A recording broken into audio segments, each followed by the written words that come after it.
సత్తుపల్లి నియోజకవర్గ మండల పలు గ్రామ ప్రాంతాలలో టీఆర్ఎస్ వర్కింగ్ ప్రెసిడెంట్ మంత్రివర్యులు కేటీఆర్ గారి పిలుపు మేరకు అంతర్జాతీయ మహిళా దినోత్సవం సందర్భంగా ఘనంగా మహిళలను సన్మానించి చేయూతను అందించిన నియోజకవర్గ శాసనసభ్యుడు సండ్ర వెంకట వీరయ్య మరియు టీఆర్ఎస్ పార్టీ నాయకులు, స్థానిక ప్రజాప్రతినిధులు.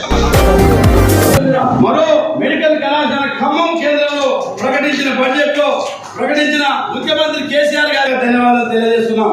అదేవిధంగా దీనితో పాటుగా మన పామాయిల్ రైతులు ఈరోజు తెలంగాణ ప్రభుత్వం వరిని సాగు చేయదని చెప్పింది, కానీ ప్రత్యామ్నాయంగా కోతుల పెట్ట పెద్ద ఎత్తుంది.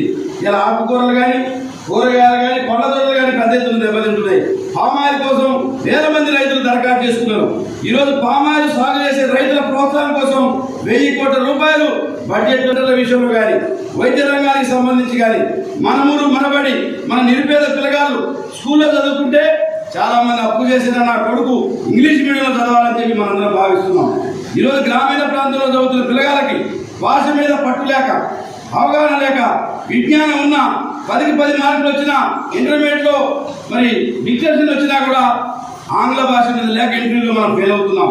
పట్టణ ప్రాంత పిల్లగాలు మార్కులు తక్కువ వచ్చినా భాష మీద వాళ్ళకి పట్టుకుంటే వాళ్ళ ఉద్యోగాలు వస్తున్నాయి. అందుకనే వచ్చే విద్యా సంవత్సరం నుంచి 8వ తరగతి వరకు ఇంగ్లీష్ మీడియం పాఠశాలలు ప్రవేశపెట్టాలని పెద్ద ఎత్తున ఆచరిస్తున్న ప్రభుత్వం. పాఠశాలలు కూడా జీవం కల్పించాలి. అవి రంగులు లేకుండా ఉన్నాయి. అమ్మాయిలకు టాయిలెట్లు లేవు, వంట చెట్టు లేదు, తరగతి గదులు లేవు, బల్లాలు లేవు, కాంపౌండ్ వాళ్ళు లేదు.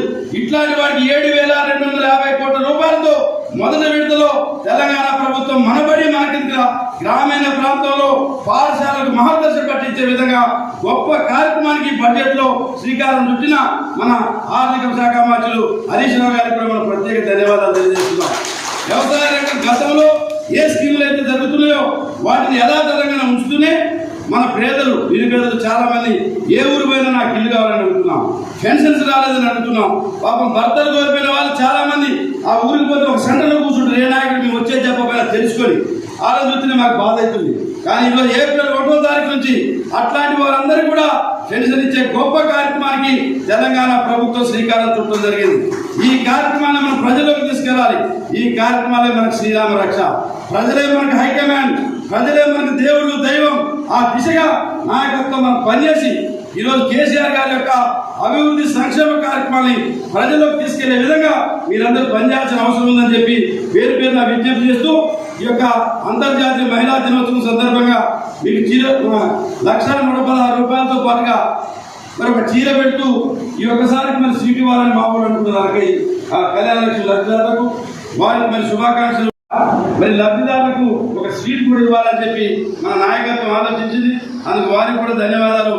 రేపు జరగబో అంతర్జాతీయ మహిళా దినోత్సవం సందర్భంగా మహిళా సోదరి మనందరికీ నా శుభాకాంక్షలు తెలియజేస్తూ మీరు లేకుండా మేము లేవు, మీరు లేకుండా ఏ పని కూడా ముందుకు కాదు. సమాజంలో సర్వభాగంలో మీరు రాజకీయ రంగంలో, విద్యా రంగంలో, మరి అనేక రంగాల్లో మీరు ఎంతో ఉన్నతిగా మగవాళ్ళకంటున్నారు.